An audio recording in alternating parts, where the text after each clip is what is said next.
Halo teman-teman semua, kembali lagi di channel WPU bersama saya Sandika Gali. Dan kali ini kalau teman-teman lihat sekarang kita setup-nya agak berbeda. Kali ini kita lagi mampir ke kantornya Kodepolitan dan kita sudah kehadiran Kang Kresna Galuh selaku CEO dari Kodepolitan. Halo Kang, Halo halo, apa kabar Kang? alhamdulillah baik. Ini kita ketemu lagi setelah saya mampir kantor Akang tahun berapa ya? Sebenarnya tahun lalu kayaknya Kang, kayaknya terakhir tahun lalu yang waktu itu Oh bikin iya, kita podcast bikin bikin podcast podcast. bareng, kemarin ketemu lagi. Kebalikannya. Jadi tahun lalu itu Kang Kresna interview saya. Nah, sekarang giliran saya nih Nah, yang iya iya, interview Kang Kresna. waktu dulu juga kan janji kan nanti gantian nih, nah sekarang berarti Setahun ya? iya setahun baru kita bisa, ngelanjutin ngobrol-ngobrolnya ya. Iya. Jadi buat teman-teman yang belum tahu nanti kita kenalan sama Kang Kresna, CEO dari Kodepolitan ini. Sebetulnya saya mampir ke sini itu tadinya mau tanya-tanya tentang program barunya Kodepolitan yang namanya Dev Handal, tapi itu nanti kita akan bahas belakangan kali Kang ya. Siap siap. Sekarang giliran saya nanti mau korek-korek atau tanya-tanya, tentang Kang Kresna ini. Saya yakin teman-teman meskipun banyak yang udah tahu, mungkin ada beberapa yang pengen kenalan lebih lanjut dengan Kang Kresna, pengen tahu perjalanan, apa ya, Kang, ya, membangun Kodepolitan gitu. Kita penasaran. Siap siap, yang penting Eee, pertanyaannya jangan susah-susah Kang. Tenang, aman aman, pertanyaannya aman. Jadi mungkin kita akan ngobrol dulu dari sebelum masuk Kodepolitan ya. Kita tuh Siap siap. pertama kenal kapan dan gara-gara apa masih ingat nggak?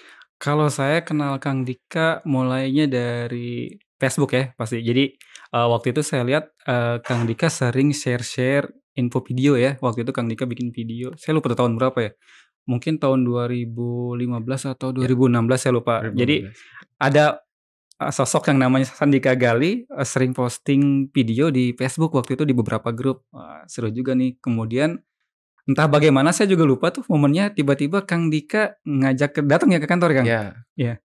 Sebenarnya gini, saya punya momen yang menarik. Mungkin kalau teman-teman yang, subscriber atau penontonnya WPU dari awal pasti tahu tuh. Jadi pada tahun 2015 ke 16 tuh, Kang, ya. Ya? 2015 ke 2016 tuh kayaknya, eee, nama Kresna Galuh tuh udah menurut saya udah cukup ramai gitu Oh ya? di Facebook, betul.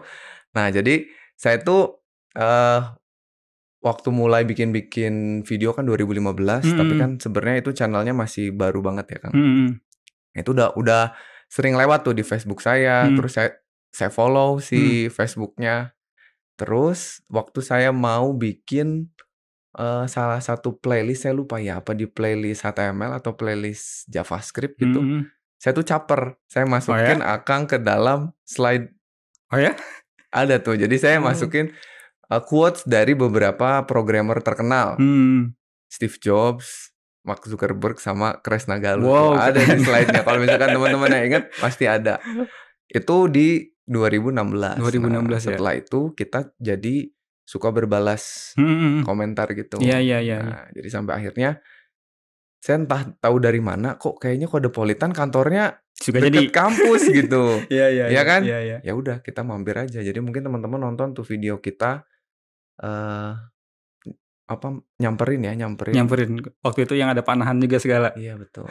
Silakan ditonton videonya kayaknya masih ada dan itu adalah video saya yang ngedatengin kantor startup pertama tuh. Iya. Seru ya. Itu waktu itu kita bisnisnya masih offline course kalau nggak salah, Kang. Waktu itu Oh iya program bener. bootcamp. Iya. Jadi di kantor Kodepolitan itu dulu masih bentuknya kelas-kelas offline Iya teman-teman. iya iya. Iya, Kelas offline, waktu itu namanya Developer School, kita developer punya school. program. Bahkan waktu itu kalau nggak salah pas Kang Dika dateng, kantornya tuh masih bener-bener homey gitu, ada bendera One Piece-nya ya, Ada Kang. bendera One Piece, betul, ada, topeng apa yang Iya, topping Death Note. ya topeng Death Note, betul. Ya karena wibu mungkin ya, Terus ada di temboknya itu, apa, gambaran, gambar saya, iya, "Mending gambaran jadi sendiri solusi." kan? Iya Iya, betul, mending jadi solusi. yang belum selesai waktu itu. Hah, belum Belum selesai selesai ya? itu, Kang. Oh, akhirnya diselesaikan nggak? Diselesaikan dan saya minta bantuan adik saya. Di sini dibikin juga nggak?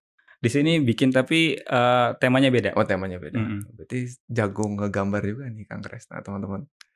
Terus itu 2016 berarti ya? 2016 karena kalau Kang Dika datang berarti pas masih baru kita punya program Developer School itu 2016. Oke. Sedangkan si Kodepolitan sendiri berdirinya kapan? Nah, Nah ini itu, kita masuk nih ke Kode Politan. 2016, tapi saya nggak tahu nih Kang Dika datangnya di akhir atau gimana ya. Kita Kode Politan berdiri di 2016, cuma di awal tahun.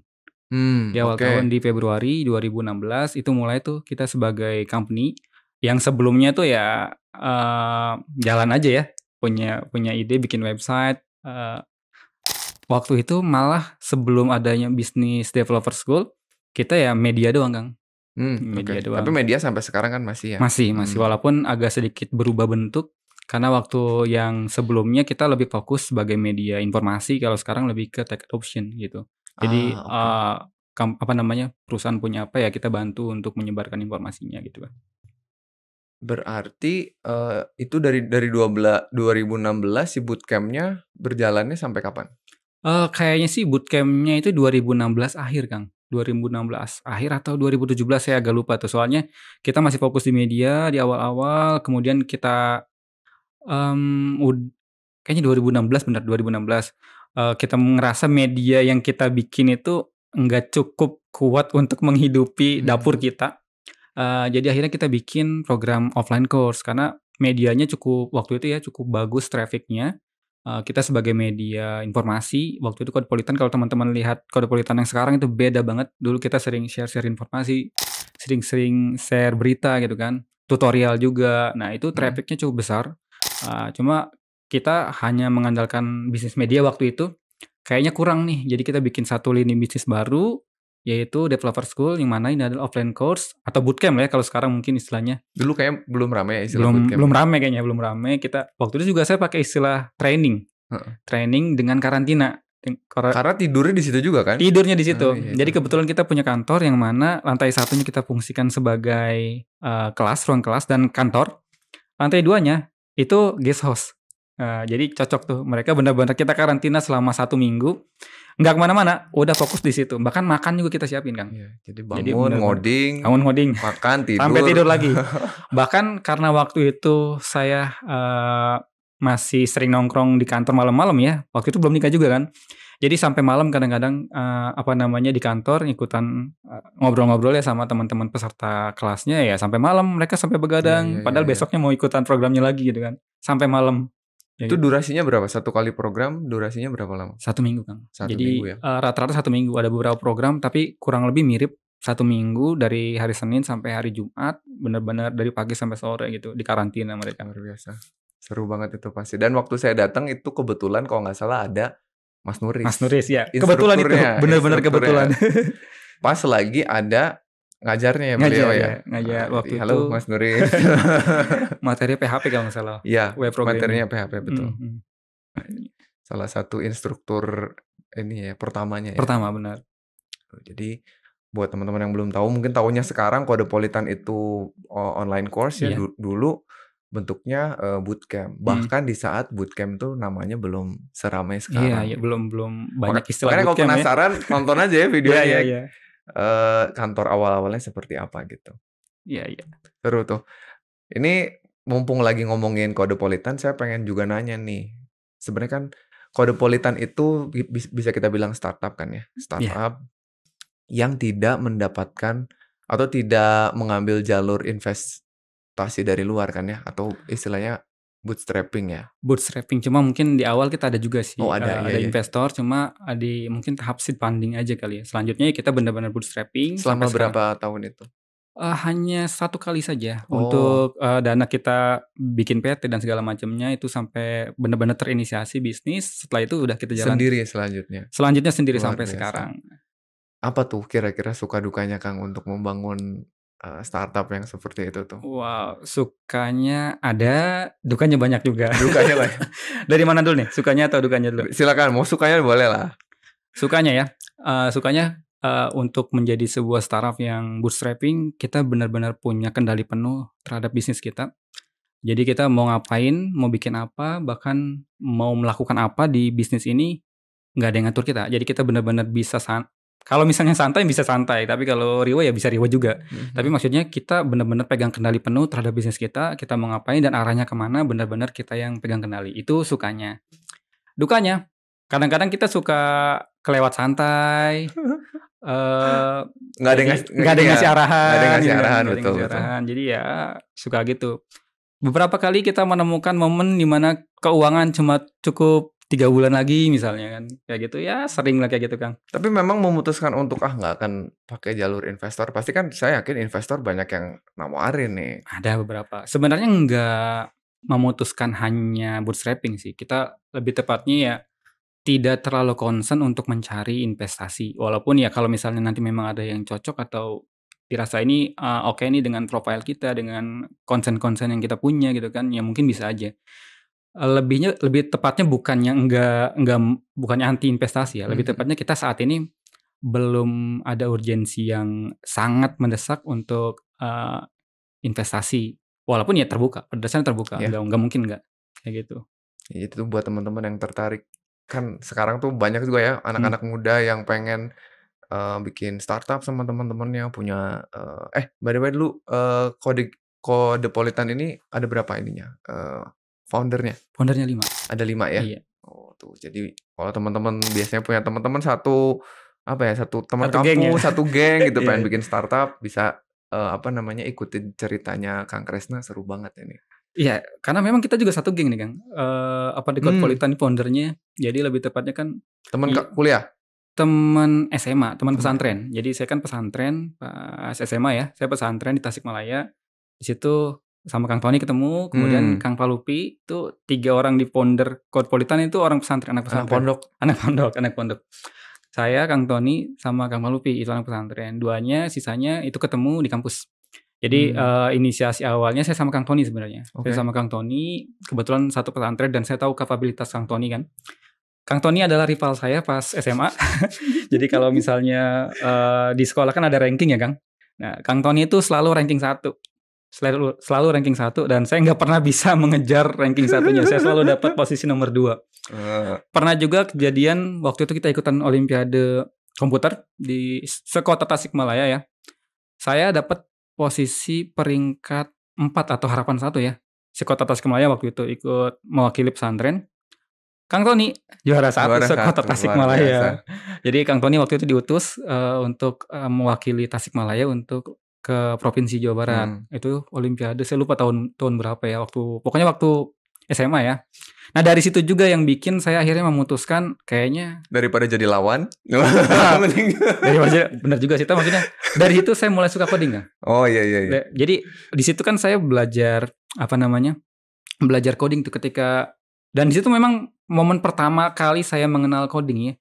Saya suka programming suka komputer itu sejak sejak SD, bahkan Iya. sejak SD udah Tapi di pondok memang ada ada pelajaran memang coding ya? malahan ketika di pondok fasilitasnya lebih lengkap dibanding di rumah saya. Di rumah saya kan cuma Oh, komputer aja kan. mhm mhm. Nah di pondok akhirnya saya dapat akses internet yang lumayan oke gitu kan. Jadi kita punya akses internet ketika di lab gitu kan. Pelajarannya ada juga? Pelajaran hanya komputer aja, cuma mengenal Oh, coding itu ketika ikut olimpiade. Ikut olimpiade mau nggak mau kan belajar dikasih sendiri? tahu tuh sama guru waktu itu, ini nanti materinya kemungkinan akan ada programming. Oh, Waktu itu, kita belajar sedikit banyak tentang Pascal. Pascal gitu kan, belajar sama Kang Tony. Kang Tony yang ngasih tahu saya dan ngajarin saya juga, belajar, seru juga nih programming. Nah dari situ mulai suka programming, akhirnya ikut olimpiade, ya nggak tahu apa-apa tiba-tiba saya dapat harapan 1, peringkat 4, Kang Tony juara 1 gitu kan. Lulus kuliah, lulus pesantren masing-masing kan. Saya kuliah di Jakarta, Kang Tony kuliah di Bandung. oh, Bisa sebenarnya, berpisah sebetulnya ya? bisa, cuma di semester-semester akhir di 2000 berapa ya, saya lupa, 2012 atau 2013, 2012 kayaknya waktu itu. 2012 saya kontak Kang Tony waktu itu. Itu udah mulai kayaknya inspirasinya karena waktu itu saya seneng dengan profilnya Pak Onwe Purbo Mmm, sama Pak Roni iya Satriahono iya, yang mana bikin, ilmu komputer, ilmukomputer.com. ilmukomputer.com. Pak Ono juga sempat datang ke kampus saya dan, Pak Ono dan Pak Romi dua-duanya datang. Mmm, Pak Romi pernah ngejelasin tentang perjalanan dia bikin, ilmu komputer.com. Nah, dari situ saya agak terinspirasi ya, kayaknya seru nih bikin sesuatu gitu kan, oh, bikin sesuatu. Dan saya termasuk yang mungkin kebanyakan mengkonsumsi buku motivasi kali ya. Jadi sejak zaman SMA tuh saya sering baca buku, Bang, baca buku oh, motivasi, iya iya buku iya bisnis iya tuh udah iya. banyak. Jadi, kayaknya pas zaman kuliah tuh ngerasa, kayaknya bikin sesuatu menarik nih. Nah, di Pas 2012 lah jadi CEO, pas ya lah. Di 2012 saya kontak Kang Tony kan.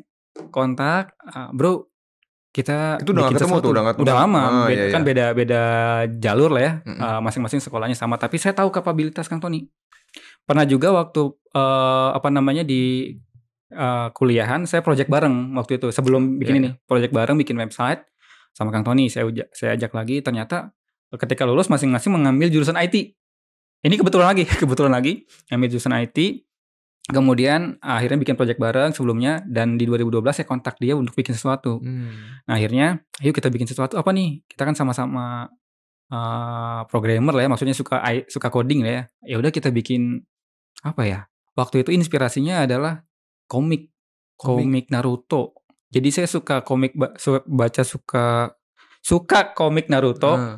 yang saya suka lihat seminggu sekali. Jadi setiap minggu kan ada update-nya kan. Chapter-nya muncul. Nah, chapter baru muncul. Terus kepikiran gimana kalau kita bikin website yang nanti di dalamnya ada informasi berupa apapun itu, nggak kepikiran waktu itu, akhirnya jadi majalah. Heeh. Yang nanti setiap minggu orang datang buat lihat update terbaru. Oh, jadi munculnya mingguan? Mingguan. Iya iya iya. Bikin tuh namanya Nyankod waktu itu, Kang. Iya. Saya ngajak teman-teman saya, Kang Tony ngajak teman-teman Kang Tony. Masih ada historinya nggak tuh kalau orang akses? Sekarang sih kayaknya udah nggak ada. Udah nggak ada ya? Udah nggak ada. Tapi majalahnya sih masih dokumentasikan. Oke. Masih dokumentasikan. Nah, kita bikin tuh, Kang, beberapa, apa ya, edisi ya. Edisi awal semingguan tuh, seminggu masih lancar. Itu yang bikinnya siapa sih isinya kontennya? Ada gambarnya segala macam? Jadi konsep Nyankod kan memang, kita waktu itu, kita belum ngerti bisnis ya, Kang. Belum ngerti bisnis, belum ngerti macam-macam lah ya, maksudnya masih anak. Kalau sekarang mungkin informasi bisnis dan Udah informasi banyak. startup banyak ya. Zaman itu kayaknya, sedikit banget ya. Nah, waktu itu kita ngasal aja, kita lucu-lucuan aja, namanya Nyankod. Iya. Kepanjangannya adalah nyanyian kode. Jadi Nyanyian kode. nyanyian kode. Nyanyian kode, nyanyian kode. Nah, itu kita bikin, majalah pemrograman dengan konsep lucu. Heeh. Karena kita rasa pemrograman itu susah, Kang. Pemrograman itu susah. Sampai sekarang saya ngerasa ya programming susah, Ya, betul. nggak gampang banget gitu maksudnya. Jadi bagaimana caranya membuat pemrograman menjadi menarik untuk dipelajari. Akhirnya kita bikin majalah yang lucu-lucu gitu. Jadi kita bikin Nyankod itu, Nyankod Mix namanya ya. Konsepnya lucu. Jadi kadang-kadang kita, pakai analogi-analogi makanan, bahkan nama-nama edisinya. Jadi kita ada nama edisi, Kang. Jadi edisi 1 dari A kan. Saya lupa dulu arai apa gitu. Pokoknya ada nama-nama makanan belakangnya ya. Ada bakwan lah, ada apalah gitu kan. Tapi digabungin sama istilah-istilah programming. Saya gitu. penasaran, pengen lihat. Apa? Kalau masih ada nanti lihat. Masih ada. Nah, yang bikin rame lagi waktu edisi berapa ya saya lupa.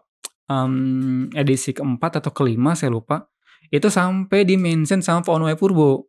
Jadi kita apa namanya? Posting itu kan biasalah kita posting-posting aja kan. Tiba-tiba Pak Ono mention di Twitter, Kang, di Twitter. Wah, rame langsung meledak kan. Downloadnya jadi banyak sekali. Banyak sekali.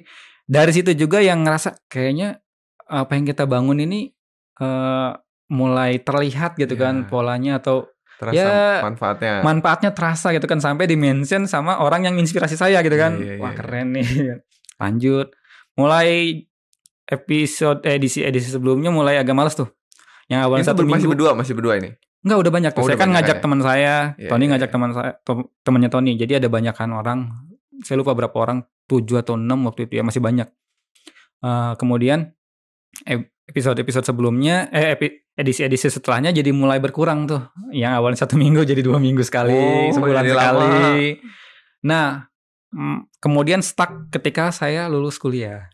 Lulus kuliah, karena kan waktu itu yang memoderasi teman-teman juga saya yang ngumpulin teman-teman yang apa namanya ya, pimpinan redaksi kali ya waktu itu ya, pimpinan redaksinya saya. Jadi gimana kalau saya nggak mulai ya teman-teman mungkin nggak ngumpulin apa namanya tulisannya. Jadi ketika saya lulus ya kontan berhenti aja gitu, nggak dilanjut. Saya kerja deh akhirnya gitu deh. Itu pertama-tamanya tuh. Awalnya banyak. Jadi masing-masing kerja lagi gitu. Kerja lagi, saya sama Kang Tony. Saya kerja, Kang Tony lanjut kuliah gitu. Gitu ya, deh. Baru di 2016. Iya, sebenarnya enggak. Avengers-nya berkumpul lagi tuh. Dan personilnya agak berkurang. Oh, jadi beda. Atau masih tetap sama tapi berkurang? Berkurang lebih tepatnya. Jadi yang awalnya agak banyak kemudian berkurang. Dan itu sebenarnya berkumpul lagi di 2014-an kali ya. Oh, 2014. 2014. Jadi kan saya kerja tuh Kang di 2013 sampai 2014. Saya kerja 1 tahun. Habis itu saya resign. Tanpa alasan, maksudnya memang niat mau bikin sesuatu aja. Nggak tahu bikin apa. Waktu itu sih kepikirannya Ya, kayaknya luar biasa teman-teman. lanjutin nyankot menarik nih gitu kan. Iya. Pakai tabungan yang ada gitu. Jadi selama 1 tahun bekerja nabung, Hmm. udah kepikiran nanti kalau saya udah 1 tahun mau bikin bisnis, Iya. bisnisnya apa, gimana nanti? Nah, gimana nanti? Luar biasa. Nekat sih, benar-benar nekat sih waktu itu ya. Jadi selama setelah lulus itu kan gak ada pendapatan apa-apa ya awal mulanya. Jadi kita kebingungan nih, wah tabungan tinggal sedikit Setelah nih. resign maksudnya? Setelah resign ya, Setelah sorry. resign, Setelah resign gak punya penghasilan tambahan, gak punya penghasilan apa-apa kan. Tapi ya udah resign kan. Akhirnya kita kepikiran waktu itu yang benar-benar bisa resign bareng sama Kang Singgi. Jadi kan oke. udah ada beberapa orang nih kan yang teman-teman Nyanko dulu. Saya kontak lagi nih. Yuk kita Yuk kita lanjutin resign. nih. Yuk kita resign bener. Yuk kita resign. Singgi mau, saya sama Kang Singgi. Luar biasa. Kang Tony dia kebetulan masih mahasiswa. Jadi belum lulus waktu itu, belum lulus. Ingin mengoptimalkan Memaksimalkan masa kuliah ya. Kuota. Ya, jadi Kang Tony masih kuliah, tapi bisa kerja bareng kita sambil lanjutin nyangkut waktu itu kan. Karena waktu itu kita pakai lab UPI juga buat markas kita gitu kan. Oh. Karena ada Kang Tony yang masih mahasiswa, kita masih bisa pakai lab UPI waktu itu. Jadi kadang-kadang malam-malam ikut ke sana gitu kan. Ada Tony di sana lagi ngerjain proyek, kita bantu gitu kan. Jadi sambil, dan karena nggak ada punya penghasilan Kang, nggak punya penghasilan tapi kita pengen bikin sesuatu. Akhirnya kita sebagai apa ya, jalan ya mungkin ya, nggak kan, kita butuh makan walaupun nekat tapi tetap butuh makan. Akhirnya kita kepikiran kita punya skill nih masing-masing, semuanya programmer Kang. Jadi foundernya itu awalnya programmer semua. Programmer. Kita nggak ngerti bisnis, jadi ngertinya coding. Nah karena ngertinya coding, yang kebayang sama kita waktu tabungan itu tipis nih.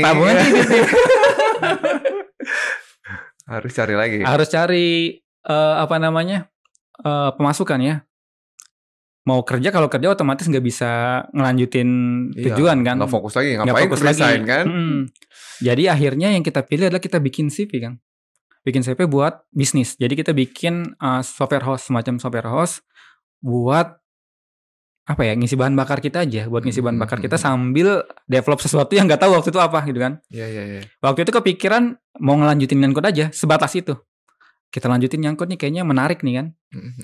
Ya udah akhirnya jalan, tapi alhamdulillah masih bisa bertahan tuh, walaupun pendapatan berkurang tapi masih bisa jalan. Dari software host itu setidaknya bisa jadi bensin awal kita gitu kan, sampai akhirnya kita bangun Codepolitan.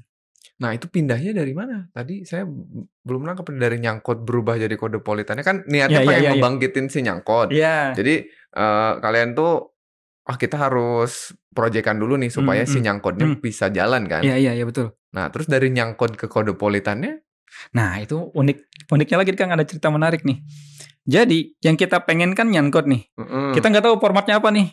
Sebelumnya majalah, tapi kita ngerasa kayaknya majalah ini tidak terlalu menarik untuk bisnis. Secara bisnis. Buat kita ya, kita nggak ngerti bisnisnya. Dan waktu itu karena kita memang programmer ya. Programmer tuh senangnya kan tech dan keren-kerenan teknologi ya.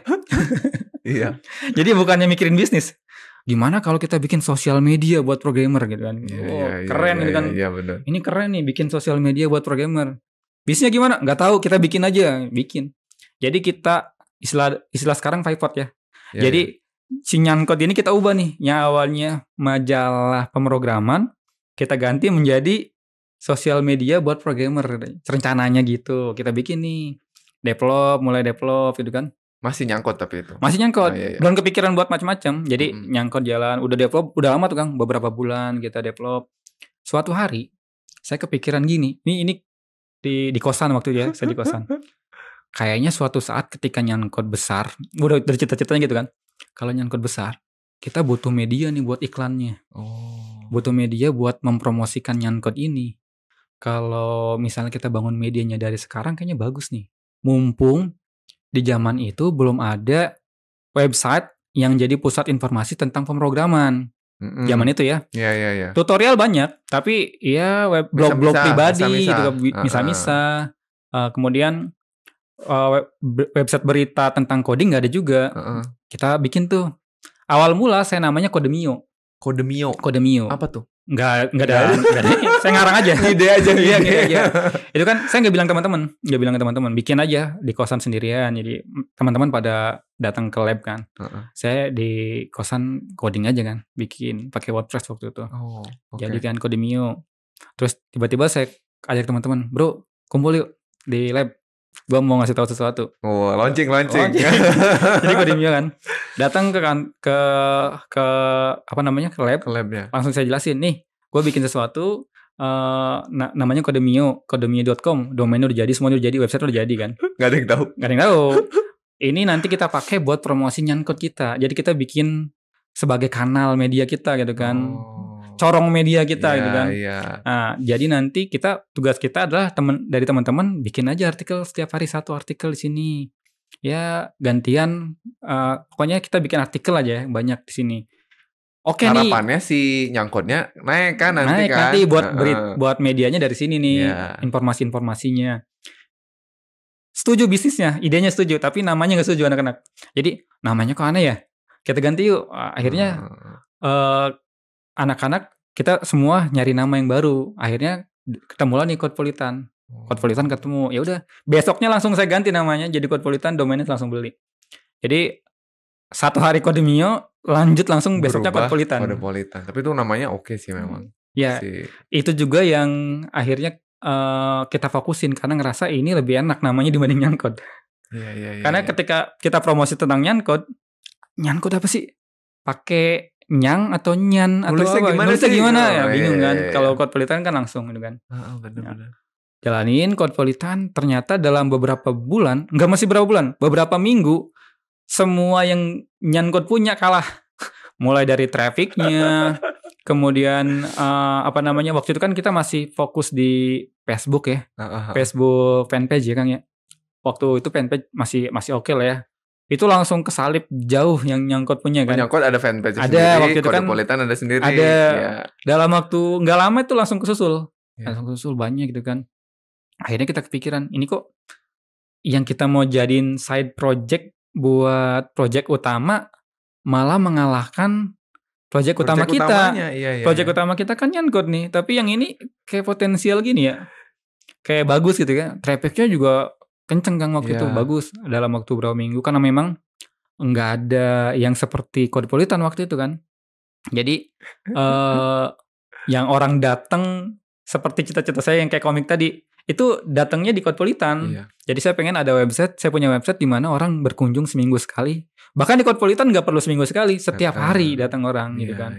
Datang Codepolitan, rame, wah itu ya udahlah. Akhirnya setelah berapa bulan nih kita masih ngoding Codepolitan, masih ngoding Nyankod Kang, masih ngoding Nyankod.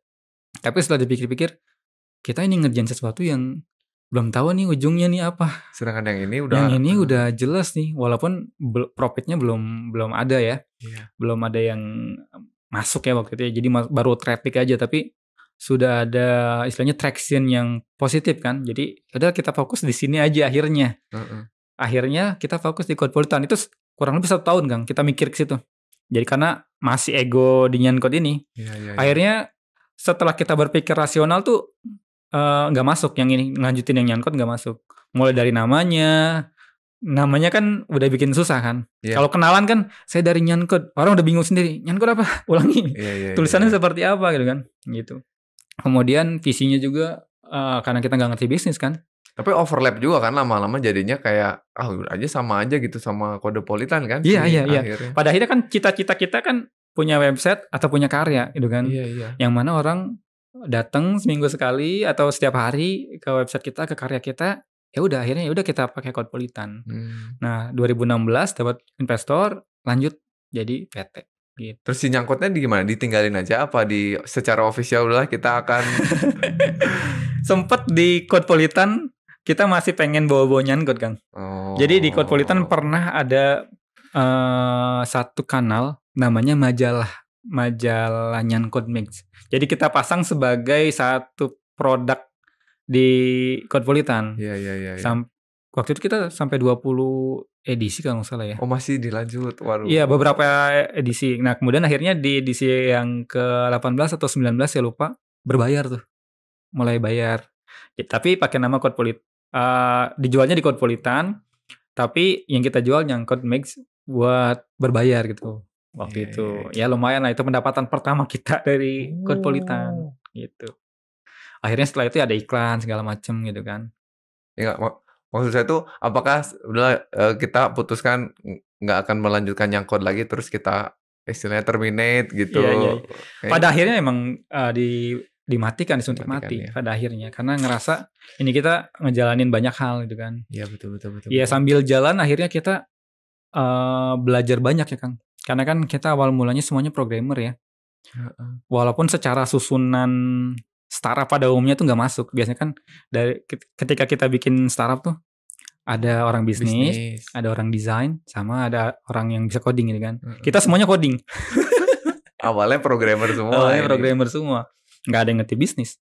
Nggak ada yang ngerti desain. Kalau desain ya mungkin saya dikit-dikit lah ya. Karena dari orang tua saya suka desain, suka seni. Ke saya juga. Jadi nyaris semua keluarga saya tuh bisa seni. Iya. Bahkan adik saya desainer sekarang kan. Ini semua juga keluarga ngerti desain. Jadi ada dikit-dikit. Tapi ya bisnis nggak ngerti. Bisnis nggak ngerti. Akhirnya belajar. Karena ngerasa ini kalau kita fokus, kalau kita serius di Codpolitan, mau nggak mau harus ada orang yang megang bisnis. Akhirnya Iya, bagi-bagi tugas Kang. Betul. Bagi-bagi tugas, ada yang saya sesuka-sukanya saya sama programming, mau nggak mau akhirnya harus mendelegasikan terkait programming ke Kang Oriza. Iya. Kang Oriza yang fokus coding sama Kang Tony. Jadi saya sama Kang Singgi fokus bisnis. Ya harus rela gitu ya. Kadang-kadang memang kita sebagai orang ya nerd gitu ya, seneng banget kan untuk ngulik-ngulik apa gitu. Seneng Cuman banget, ya Kang, kalau seneng udah punya perusahaan apa bisnis ya harus rela sih. Iya, harus rela. Pada akhirnya kita harus bagi-bagi tugas. Betul. Walaupun semuanya coding, ya pada akhirnya harus ada yang bagi-bagi posisi. Harus ada yang ngambil bisnis gitu kan, desain dan segala macamnya gitu. Ya seru banget teman-teman. Saya tuh tahu kalau Kang Resna Codpolitan dulunya ada nyangkut. Terus saya juga tahu awalnya Codpolitan, tapi transisinya nih saya baru tahu nih. Ternyata keren banget, dan ini sebetulnya jadi menjawab pernyataan Kang Kresna tadi, ada menjawab satu pertanyaan saya berikutnya. Tadinya tuh saya ngelihat kan si Codpolitan ini kan fokusnya untuk ngasih berita tentang programming gitu kan, tutorial awalnya gitu. Terus pada saat transisi jadi kursus ya, kursus bootcamp offline, terus jadi online course. Itu saya lihat kan kayak pengen meningkatin kapasitas atau kapabilitas programmer-programmer pemula gitu. Padahal kan sebetulnya bisa aja Codpolitan tuh nggak fokus di orang-orang pemula ya. Tapi setelah dengar dari jawaban Kang Kresna, kayaknya karena awalnya semuanya programmer juga gitu ya. Tapi nggak apa-apa nih, saya mau tanya aja. Kenapa sih sepeduli itu gitu dengan developer pemula gitu? Pengen bikin pinter para pemula tuh kenapa sih gitu? Ya. Jadi gini Kang, kalau kita lihat misalnya kita bikin piramid ya Kang, yang paling banyak tuh kan pemula ya. Misalnya kalau kita bikin piramid, betul. Yang bawah tuh pemula yang dari 0 sampai pada level tertentu lah ya mereka. Kemudian makin ke atas makin mengerucut sedikit, makin ke atas lagi ketika expert makin sedikit lagi. Dimana yang di bawah ini sebenarnya secara statistik paling banyak. Tapi masalahnya adalah di fase-fase ini adalah fase-fase tersulit untuk programmer. Ini berdasarkan pengalaman saya Kang. Karena dalam belajar coding ini mungkin setiap orang beda-beda ya, tapi yang saya rasa dan dari pengalaman saya selama bertahun-tahun coding dan akhirnya mendirikan Codpolitan, fase-fase tersulit adalah fase-fase di awal. Di mana orang yang awalnya tidak mengenal pemrograman, mulai mengenal sedikit dan kemudian mempelajarinya. Itu yang paling susah. Karena ketika sudah expert ini, mereka nggak usah dibimbing lagi, bisa belajar sendiri. Betul. Yang awal nih proses inisiasi ini yang paling susah. Dan ini terjadi di awal ini, tapi justru paling banyak orangnya yang mengalami kesulitan itu kan. Artinya orang-orang ini kalau gagal di fase ini nggak bisa lanjut nih, nggak bisa naik. Nggak bisa naik level kan. nggak bisa naik level. Sedangkan orang yang yang ada di fase ini paling banyak gitu kan, nggak bisa naik level. Itu paling susah karena ibarat manusia ya Kang, ketika kita misalnya kita punya bahasa ibu ya. Bahasa ibu kita kan bahasa Indonesia misalnya, atau beberapa orang yang di daerah punya bahasa daerah ya. Setidaknya kita anggap aja bahasa ibu kita bahasa Indonesia ya. Kita punya satu bahasa ibu. Ketika kita ingin belajar satu bahasa tertentu, misalnya sebut saja bahasa Inggris atau bahasa Jepang atau bahasa Jerman atau bahasa Arab, itu kan bahasa asing ya, yang kita tidak kenali sebelumnya. Nah, kita punya bahasa ibu. Nah, ketika kita sudah punya satu bahasa ibu, kita belajar bahasa yang lain akan lebih mudah. Kenapa? Karena kita sudah punya asosiasi. Oh, kalau di bahasa Arab, saya itu anak. Ada apa Polanya ya? Polanya. Anak. Kalau di bahasa Arab, kalau di bahasa Indonesia saya, kalau di bahasa Inggris I gitu kan. Ada bahasa ibu yang menjadi patokan supaya mengerti gitu kan. Nah, di pemrograman juga gitu. Dari nol nih kita mempelajari sebuah bahasa dan yang kita pelajari adalah bahasa ibu. Artinya ini proses bayi kan sebenarnya kan. Ketika kita sudah mengerti satu bahasa pemrograman, nanti tinggal gampang kayak bahasa aja ya. Kita sudah mengenal bahasa Indonesia, kita tinggal melihat kalau belajar bahasa Arab misalnya, fiil, fa'il, maf'ul bih misalnya kan. Oh, ternyata kalau di Arab seperti itu konsepnya kan. Kalau di bahasa Indonesia SPOK. Oh, ada struktur kalimat. Tapi polanya ya mirip-mirip kalau bahasa seperti itu gitu kan. Oh, begini bentuknya. Di bahasa Inggris juga sama kan, mirip sama bahasa Indonesia.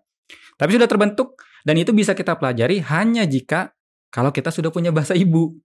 Nah, di pemrograman tiba-tiba kita harus belajar satu bahasa baru gitu kan. Dan paling memungkinkan kita akan asosiasikan dengan bahasa ibu kita saat ini. Bahasa Indonesia misalnya kan. Kita belajar bahasa tertentu, sebut saja misalnya JavaScript atau PHP kan. Pasti kita akan asosiasikan dengan bahasa kita nih. Oh, kalau kita nulis kayak gini, seperti ini nih konteksnya. Supaya masuk akal. Oh, kalau bikin perintah seperti ini begini loh bentuknya. Kode programnya, gini cara memerintahkan komputernya gitu kan. Nah, ketika sudah menguasai satu bahasa pemrograman, ya gampang lah. Tinggal, saya sekarang sudah bisa bahasa JavaScript misalnya. Pindah ke Java misalnya. Atau Python. Ya itu kan tinggal perbedaan struktur. Kayak gitu-gitu aja kan. Tinggal aturan-aturan aja yang beda. Tapi sudah punya bahasa ibu Kang. Yaitu bahasa pertama yang kita pelajari di pemrograman. Nah, yang jadi masalah adalah belajar bahasa ibu pemrogramannya ini loh yang paling susah. Nah, makanya kita hadir buat yang awalnya ya. Kita concern buat orang-orang yang awalnya nggak bisa menjadi mulai bisa. Karena pada akhirnya dalam pemrograman itu sebenarnya kalau udah mulai bisa itu bisa belajar sendiri kan. Bisa belajar sendiri. Bahkan kalau expert ya kayak Kang Dika misalnya atau teman-teman expert yang lain ya. Itu kalau misalnya belajar pemrograman itu nyaris nggak perlu online course. Datang aja ke dokumentasi resmi, ya kan? Betul. Tapi yang pemula ini mereka nggak bisa, Kang. Nggak bisa. Mereka belum punya bahasa ibu. Buta. Mereka harus dibimbing. Betul. Makanya ya udah Codepolitan posisinya di sini nih. Kita memang membantu programmer yang dari zero nih supaya bisa. Nah, nanti ketika bisa ya mereka bisa mandiri gitu kan. Betul. Sampai pada akhirnya mungkin mereka nggak butuh kita lagi gitu kan. Gitu. Karena memang yang saya rasakan juga untuk programming itu sebetulnya banyak yang bilang barrier of entry-nya rendah. Siapapun bisa mulai belajar programming karena banyaknya sumber daya kan sekarang. Cuman itu juga jadi kayak pisau bermata dua kan. Betul. Ini terlalu banyak, kita mau mulai dari mana, yang benar yang mana kan. Betul. Jadi memang tetap butuh arahan butuh roadmap. Ada roadmap-nya. Yang Kang Dika bikin kan di PPU juga gitu kan. Jadi udah dibikin alurnya itu kan, dan itu juga yang kita lakuin itu kan. Karena memang pada akhirnya kadang sumber daya yang banyak juga bikin pusing kan. Betul itu dia. Kayak saya di sini di dekat kantor ya teman-teman, kantor Codepolitan tuh banyak cemilan kan. Nah di situ itu saya kalau mau jajan itu bingung kan, karena saking banyaknya cemilan. Ini sekarang apa ya, akhirnya itu lagi yang saya beli. Nah gitu juga saking banyaknya tutorial yang ada di internet, orang bingung juga tuh. Apalagi newbie ya. Iya betul. Newbie kan ini siapa yang benar nih? Katanya JavaScript yang paling bagus buat pemula. Tapi ya, yang lain bilang PHP. Katanya Python. Nah gitu-gitu kan pusing kan. Akhirnya ya udah kalau kita coba bantu arah. Nanti ketika mereka sudah mencapai level tertentu ya mereka bisa belajar mandiri sebenarnya. Ya, setuju. Jadi memang Kodepolitan tuh memang hadir untuk ngebantu yang kebingungan tadi ya. Karena Betul, betul. begitu di level tertentu, kita masuknya ke piramid itu gampang. Begitu naik susah, begitu naik susah sampai satu titik udah jalan sendiri. Jalan sendiri. Nggak perlu dipandu lagi. Udah nggak perlu dipandu lagi, kayak sekelas Kang Dika pasti baca dokumentasi. Enggak juga, pasti pusing juga tetap kalau ngoding ya. Tapi betul, memang membaca dokumentasi itu bukan hal yang menyenangkan gitu. Jadi memang bukan skill sebetulnya, butuh paham bahwa ini tuh penting sehingga mau nggak mau kita harus ngerti gitu sih dokumentasi. Betul. Luar biasa. Dan selain ya karena apa ya, skill kan yang pada akhirnya dibutuhin oleh programmer gitu. Pada akhirnya kan orang lihatnya balik lagi ke skill. Udah pernah bisa apa, udah bikin apa. Ditambah dengan bantuan mungkin supaya ada seperti legalitas bahwa dia punya skill kan. Sekarang gini, kita bikin CV ya, saya bisa nulis, saya jago ABC kan. Betul. Tulis aja sesuka saya gitu. Atau bahkan saya baru belajar Golang, nulis Hello World, langsung tulis di CV kan. Meme-nya gitu kan. Iya. Nah, pada saat kita masuk ke sebuah perusahaan, di interview, baru tuh tahu, oh ternyata spesifikasi yang ditulis di CV nggak sama menjamin gitu. Jadinya kan buang-buang waktu kedua belah pihak tuh. Betul, si interviewnya buang waktu, kita yang mau ngelamarnya juga buang waktu gitu kan. Salah satu indikator untuk melihat bahwa anak ini benar-benar punya skill kan satu lagi juga sertifikasi kan. Betul, itu penting gitu. Dan saya melihat di Kodepolitan juga ada apa ya, program untuk berpartner dengan sebuah sertifikasi gitu. Betul. Jadi nggak cuma skill diajarin di online course-nya, sertifikasi juga ada, dan sertifikasinya kan nggak main-main, abal-abal lah gitu. Betul Kang. Ya memang di dalam dunia programming ya kadang-kadang saya selaku orang yang suka hiring ya Kang, kadang-kadang mungkin beda ya, setiap company pasti punya pertimbangan beda ketika merekrut programmer ya. Kalau saya pribadi memang yang pertama saya lihat adalah skill. Yang pertama itu ya. Adapun ijazah yang mungkin akan dilihat belakangan, tapi yang pertama saya lihat skill. Dan dibanding ijazah biasanya saya akan lebih lihat sertifikasinya, karena sertifikasi lebih memberikan saya legitimasi ini orang bisa apa gitu kan. Ini dia bisa apa dan sudah diverifikasi sama pihak apa gitu kan. Gitu. Biasanya skill dulu yang pertama kan. Iya, cuman skill harus diujinya kan beneran gitu. Dan itu butuh waktu, butuh tenaga, butuh. Betul. Setidaknya si sertifikasi itu kan jadi apa ya, bisa nge-skip banyak waktu dan tenaga gitu. Buat perekrut ya, perusahaan itu benar-benar membantu lah. Setidaknya ini udah ada pihak tertentu yang akses dia kan. Udah sampai level ini, sertifikasinya juga jelas bisa diverifikasi kan. Gitu. Nah ini jadi untuk masuk ke pertanyaan saya yang tadi mau ditanyain di awal sebetulnya. Saat ini kan lagi ada program namanya DevHandal tuh. Iya. Apa tuh? Saya sih penasaran apakah kita akan menjadi seorang developer yang handal tuh begitu ikut program itu di Kodepolitan. Terus saya penasaran juga ini tuh sebenarnya punyanya siapa, punya Kodepolitan. Tapi kok sertifikasinya internasional gitu. Gimana ceritanya? Bisa diceritain nggak? Iya. Jadi kalau kata pepatah kan nama mencerminkan mimpi ya Kang. Yeah. Mimpi. Doa ya, mencerminkan doa. Jadi nama adalah doa. Jadi kita pilih nama developer handal ya karena kita memang mimpinya ya, harapan kita setelah orang mengikuti program ini yang bisa menjadi developer yang handal, programmer yang handal. Makanya nama yang kita pakai developer handal atau disingkat DevHandal. Gitu. Ini program kita inisiasi bareng Alibaba Cloud Kang. Jadi kita bekerja sama dengan Alibaba Cloud. Kebetulan memang Kodepolitan sudah beberapa tahun ini rutin bekerja sama dengan Alibaba. Ya mungkin subscribernya Kang Dika sering lah ya lihat kalau kita sering bikin event atau kompetisi yang hadiahnya juga nggak main-main ya kan. Ribuan dolar ya kan. Terakhir sekarang lebih nggak main-main lagi nih kalau saya lihat hadiahnya. Iya.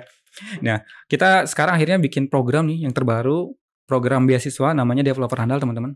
Jadi program Developer Handal ini sederhananya adalah program beasiswa belajar coding selama 1 tahun plus sertifikasi developer internasional. Nah ini yang menyusun atau inisiasi ya programnya Kodepolitan dan Alibaba. Jadi Alibaba yang support program ini gitu kan. Berarti si sertifikasinya itu dari Alibaba? Dari Alibaba. Jadi Di program developer handal ini kan ada dua poin penting ya yang ada di sana. Yang pertama belajar codingnya nih, belajar coding 1 tahunnya. Nah ini nanti menggunakan materi-materi belajar yang kita sediakan dari Codepolitan, dan yang satu lagi sertifikasi developer internasional. Nah ini punya Alibaba gitu Berarti kan. berarti belajarnya pakai platformnya Codepolitan, Codepolitan. belajar Nah, itu Codepolitan. udah enak banget menurut Iya, saya iya. belajarnya. Sertifikasinya Punya dari Alibaba. Alibaba. Jadi nanti kayak mantap. teman-teman belajar nih, setelah belajar ya nanti ada bisa tes di sana di Alibaba gitu kan. Oh, yang bisa ikutan sekarang siapa? Yang bisa ikutan semua yang di atas 17 tahun. Semua orang Indonesia yang berumur di atas 17 tahun 17 di tahun. mana sudah memiliki KTP gitu. Syaratnya punya KTP. Punya Jadi nggak KTP. peduli dia latar belakang pendidikan, enggak Iya, ya? Udah enggak. kerja apa belum? Boleh kan? Boleh. Mahasiswa SMA, SMK. bisa. SMA atau SMK selama sudah umurnya. Oh iya, SMA belum ya? Kalau kelas 1. Saya kurang tahu sekarang berapa ya. Selama udah punya KTP Selama aja. udah punya KTP aja lah. Selama Bisa, udah punya bisa. KTP bisa gitu. Bayar nggak? Gratis. Jadi selalu gratis sih. bukan cuma bukan cuma dapat sertifikasi, bukan dapat course-nya doang, tapi dapat sertifikasinya juga. Yang ini kalau misalnya di total ya Kang, senilai 2.500.000 nih Sertifikasinya. semua sama Total course sama dan sertifikasi. course, sertifikasi sama fasilitas-fasilitas yang lain ini 2.500.000 Kalau beli.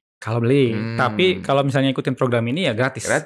Bukan cuma itu, bahkan ada juga program referralnya. Kalau misalnya teman-teman menginvite temannya buat ikutan program ini, nanti dapat juga. Ngajakin orang lain untuk gabung juga. Buat gabung, dapat beasiswa. Itu kayak kita pengen dapat MLM jariah. Gitu. Misalnya teman-teman mau ngajak orang bermanfaat. Tapi saya harus udah gabung dulu gitu. Harus gabung dulu. Jadi gabung, udah menyelesaikan minimal 1. Jadi nanti kalau teman-teman ikutan program developer handal ini, pada dasarnya ya, selama kuota masih tersedia. Sekarang ini ada kuotanya ya Kang. Ada kuota. Ini gelombang pertama sekarang. Kita gelombang pertama kuotanya adalah 3.000 orang. 3.000 orang. Sekarang yang udah daftar? Per hari ini, per tadi ya, saya cek sudah 2.200. Oh, sedikit lagi guys. Ini benar-benar gokil sih Kang. Jadi 1 hari diumumkan. Jadi belum grand launching ya. Kita soft launch dulu malam-malam. Kita buka doang terus di sosmed cuma ngumumin. Di sosmed umumin sedikit. Pagi-pagi kita cek udah 700 orang yang daftar. Pas grand launch itu hampir 1.000 tuh. Saya nonton tuh grand launchingnya. Grand launching kan tinggi kan. Itu hampir 1.000 tuh kan. Hampir 1.000 itu hari pertama. Itu bahkan grand launch udah ada. Jadi ketika grand launch itu sudah ada yang daftar. Pas 2 hari kan sudah 1.000 lebih tuh kan, 1.300. Terakhir tadi 2.200. Tapi ini belum tentu dapat 2.200 ini karena ada kuota kan 3.000. Tapi buat dapetin itu harus menyelesaikan misi dulu. Jadi walaupun 2.200 yang daftar, belum tentu semuanya itu dapat. Kalau belum menyelesaikan misi, yang dapat adalah yang menyelesaikan tugas yang kita berikan. Karena 3.000 itu 3.000 beasiswa. 3.000 beasiswa, tapi ada syaratnya kan. Jadi bukan 3.000 pendaftar. Bukan 3.000 pendaftar. Iya. Jadi kita ada kuotanya 3.000, tapi ada syaratnya. Jadi ikutin tugas-tugas yang diberikan dari kita dan dari Alibaba. Nanti di situ setelah selesai nanti ada proses approval dulu. Kurang lebih ya 3 hari atau maksimal 1 minggu kali ya, nanti ada approval. Nanti kalau misalnya sudah approve dengan teman-teman sudah menyertakan, jadi nanti ada form yang harus diisi ya teman-teman. Ada form yang harus diisi dan itu dilengkapi cuma 4 sebenarnya, cuma 4 tugas. Nggak susah lah ya tugasnya. Harusnya relatif nggak susah sih, yang penting diikutin aja. Apalagi kalau yang sebelum-sebelumnya udah pernah ikut Alibaba ya. Kalau misal sebelumnya pernah ikut Alibaba kurang lebih mirip lah. Familiar ya. Iya, familiar. Kenal sama ECS gitu kan. Ya gitu-gitulah. Nah, kalau misalnya sudah menyelesaikan 4 tugas itu, nanti kita approve pasti dapat. Pasti dapat. Jadi teman-teman, tapi ya cepat-cepatan menyelesaikan misi. Ya itu dia, makanya teman-teman segera daftar ya untuk dapetin 3.000 beasiswa, karena lumayan banget menurut saya itu 2.500.000 kalau beli sendiri. Ya, dan ini gratis. Itu lumayan gitu. Bahkan dapat ada referralnya segala. Ya referralnya sebenarnya bukan jadi misi utama ya. Kita cuma buat ngasih. Biar semangat aja. Kalau teman-teman ingin menyebarkan informasi ini ke yang lain. Supaya semakin luas manfaatnya gitu kan. Bahkan kita juga kerja sama kampus Kang. Jadi pas hari ketiga atau hari kedua saya lupa, kita buka juga pendaftaran untuk kampus. Per hari ini udah ada 3 kampus yang udah udah ikut jadi partnernya. Jadi nanti kalau misalnya bapak-bapak, ibu-ibu dosen juga yang kalau misalnya ingin berpartisipasi sebagai apa namanya mitra program Bisa developer juga handal ya? ini bisa. Nanti semua mahasiswanya bisa kita kasih beasiswa Iya. dengan Jadi, catatan kuota masih tersedia dan bisa menyelesaikan semua misinya gitu kan. jadi bapak ibu dosen bisa nyuruh mahasiswanya tuh, ayo daftar gitu Iya ya. iya betul betul gitu.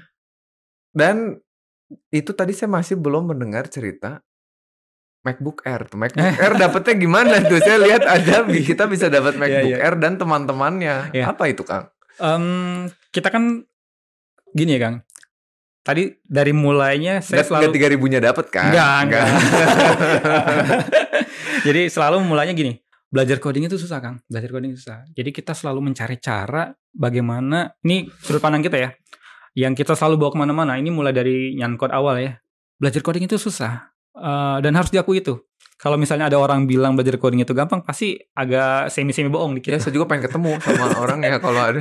Ya, belajar coding itu susah teman-teman. Nah, kita tuh sebisa mungkin membuat platform yang mana membuat menjadi mudah. Bahkan di Codepolitan kalau teman-teman lihat, kita ada leaderboard segala macam, ada leveling supaya orang-orang yang belajar coding tuh menyenangkan.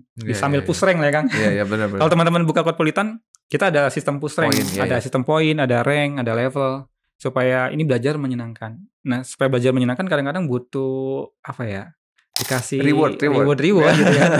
Nah, event ini beasiswa Kang, dan yang gratis, tapi kadang-kadang ya kita kasih tambahan benefit lah ya buat orang-orang yang mau gabung gitu kan, biar semangat buat belajarnya. Toh pada dasarnya nanti yang akan diuntungkan mereka juga, peserta juga. Jadi kita kasih untuk beberapa orang yang beruntung, nanti sistemnya lucky draw. Lucky draw, diundinya biasanya live nanti kita. Itu tuh yang udah dapat beasiswa berarti? Yang udah dapat beasiswa, tapi ada syarat-syarat tertentu. Nanti teman-teman baca aja di developer handal, websitenya devhandal.id. Nanti di situ ada syarat dan ketentuan. Nanti ada lucky draw juga. Lucky draw-nya macam-macam hadiahnya Kang. Ada MacBook Air, kemudian ada iPad juga. iPad. Iya. Kemudian ada keyboard yang saya mau. Keyboard juga. Ya keyboard, terus ada mouse, sama satu cukup racun itu semua hadiahnya. Memang kita pilih sengaja yang bakal disuka sama programmer. Betul. Dan memang bukan disuka aja, tapi memang akan mendukung, bermanfaat. Jadi buat menambah semangat kali ya. Iya. Biar produktivitas meningkat, gaya juga nambah gitu ya. Makin ganteng dikit. Apa tadi MacBook Air? MacBook Air. MacBook Air 1. Ntar saya sambil lihat ya, takut saya sambil salah nih ya. Kita lihat. Semangat. Nih saya bacain ya teman-teman. Jadi 1 unit MacBook Air, kemudian 1 unit iPad 9, kemudian keyboard tadi itu 2 unit, kemudian ada headset ya, Anker yang Q20i yang baru tuh. Itu ada 3 unit, sama ada 1 lagi Xiaomi monitor curve ultra wide yang gede. Itu 1 unit, dan terakhir ada mouse 6 unit. Mouse 6 unit. Yeah. Mouse-nya apa? Logitech G203. Oh, mantap tuh. Gaming. Ya. Itu bisa didapatkan ketika teman-teman udah registrasi, dapetin beasiswa, dan nanti ada melakukan ketentuan-ketentuannya di situ. Ya, hal lain yang jadi ketentuannya. Iya. Nanti tinggal diikutin aja sama teman-teman, di websitenya juga ada. Cek aja nanti linknya juga ada di deskripsi, teman-teman bisa klik aja di devhandal.id. Betul. Bahkan saya lihat tata cara pendaftarannya udah ada dalam bentuk video juga. Betul. Nanti tinggal ikuti video sebenarnya. Ya, seperti biasa kalau teman-teman yang udah ngikutin Alibaba mah semuanya lengkap sih. Bagaimana cara kita untuk masukin apa, nanti harus nge-screenshot apa, kita bikin apa, dan ya seru lah. Bisa jangan dianggap itu sebagai sesuatu yang memberatkan ya. Tinggal ikuti aja sebenarnya langkah-langkahnya. Plus kita juga nyiapin 1 grup Telegram, kalau misalnya teman-teman kesulitan, buat tanya-tanya, misalnya teman-teman kesulitan nih, bingung atau apalah ya, karena mungkin baru pertama kali ikutan eventnya Codepolitan atau beasiswa ini, jadi teman-teman bisa masuk ke grup Telegram yang kita udah siapin, ada linknya di website, di bagian atas di situ ada tombol tanya program, nah itu nanti gabung ke grup Telegram, itu nanti teman-teman akan ketemu dengan ribuan orang yang udah gabung sebelumnya. Di situ nanti bisa tanya-tanya kalau misalnya teman-teman kesulitan. Nanti ada tim support yang akan siap bantu kalau Iya. misalnya teman-teman kesulitan. Tapi Dan biasanya nanyanya juga iya. dijawabinnya sama teman-temannya juga Betul, sih. betul. Teman-teman yang udah nyobain dan berhasil biasanya ikut bantu jawab. Iya, jadi nggak usah khawatir kalau kebingungan, Hmm. nggak usah panik ya. Banyak fasilitas yang disediakan oleh Kodepolitan Hmm. buat kita tanya-tanya gitu. Ya. Dan ada webinarnya juga nanti, Kang.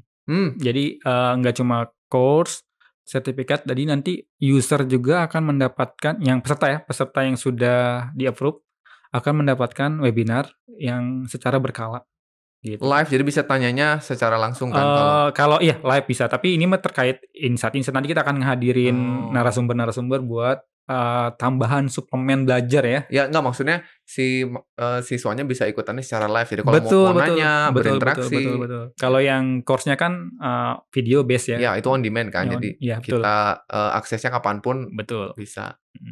Udahlah, bermanfaat teman-teman. Pokoknya gabung. Oh, batas waktu belum? Nah, batas waktunya sampai tanggal 20 Oktober 2023. Tapi ini batas terakhir ya. Sebisa mungkin sih kalau misalnya teman-teman mau gabung secepat mungkin. Karena apa? Segera. Ada kuota yaitu 3.000 itu, dan nanti ada proses approval. Ya kan, proses approval ya beberapa hari lah ya, 3 sampai 1 minggu tergantung banyaknya. Iya. Kan banyak kita antri, dan akan di approve-nya, akan dievaluasinya, nanti di review-nya manual ya teman-teman. Benar-benar manual, kita cek ini udah benar belum, memenuhi syarat dan ketentuan dari misi yang kita berikan, dan itu diceknya satu persatu berdasarkan urutan submit.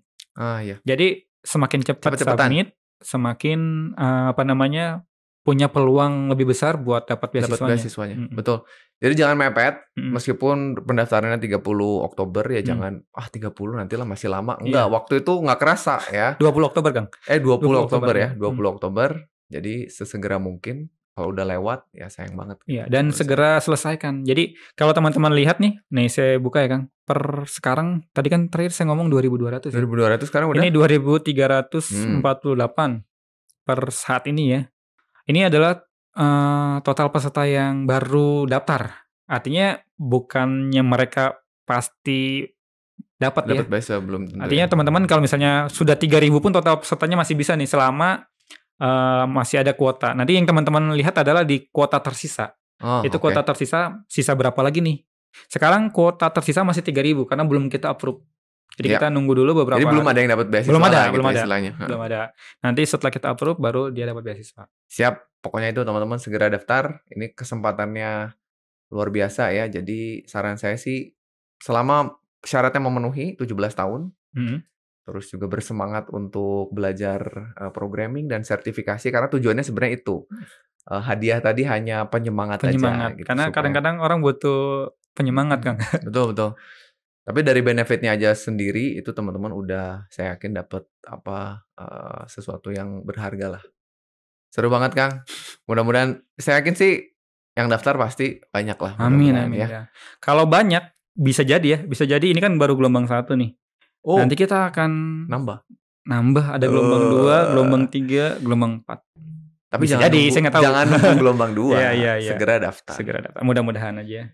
Ya, luar biasa, Kang. Seru banget ya obrolan kita sama Kang Kresna nih. Udah tadi nyeritain tentang perjalanan membuat startupnya, sampai juga si startupnya ini membuat sesuatu yang bikin para programmer pemula tuh makin semangat buat belajar. Supaya nanti akhirnya kita punya skill buat naik level ke atas piramidanya.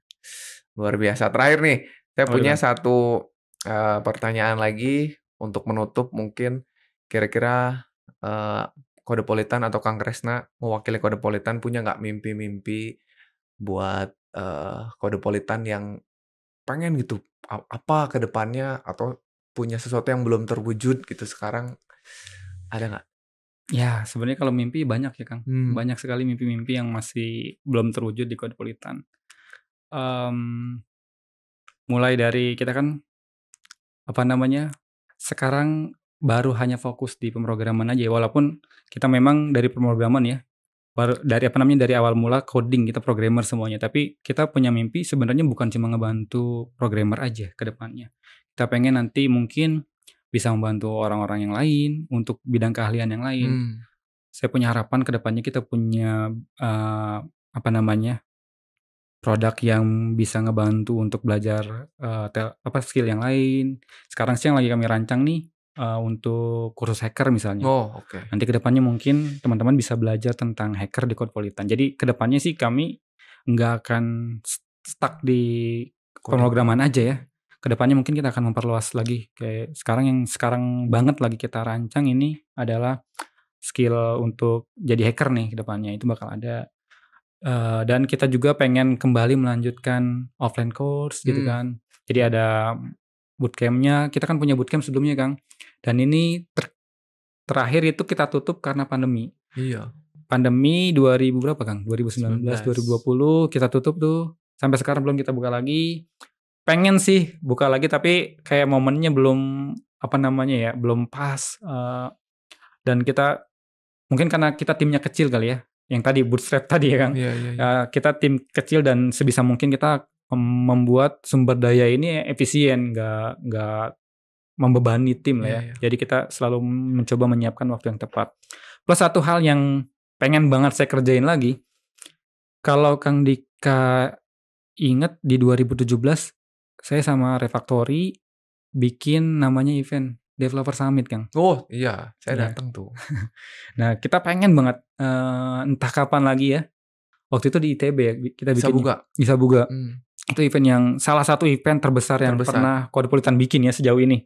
Event offline maksudnya ya. Kalau yang online mungkin ada beberapa yang sekarang kita kerjain dan cukup besar juga. Tapi event offline itu salah satu yang terbesar. Kita pengen banget sebenarnya bikin lagi.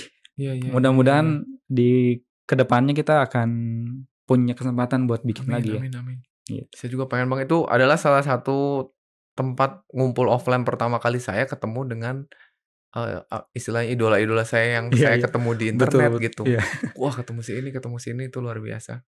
Mudah-mudahan Kang, saya doakan supaya Codepolitannya makin sukses. Amin, Kang. Mimpi-mimpi Kang Kresna dan Codepolitan juga terwujud ya. Amin, Kang.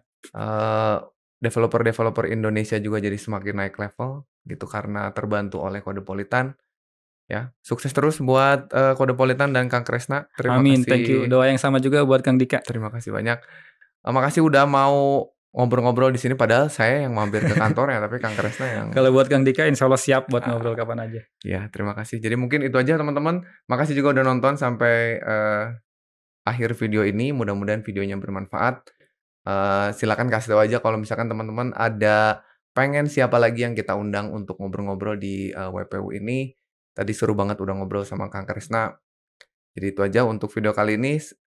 Terima kasih sekali lagi saya ucapin buat yang udah nonton. Kang Kresna, terima kasih banyak. Sama-sama, Kang. Sampai ketemu lagi di lain waktu. Sukses terus, sehat-sehat selalu. Amin. Dan jangan lupa teman-teman, jangan lupa titik koma.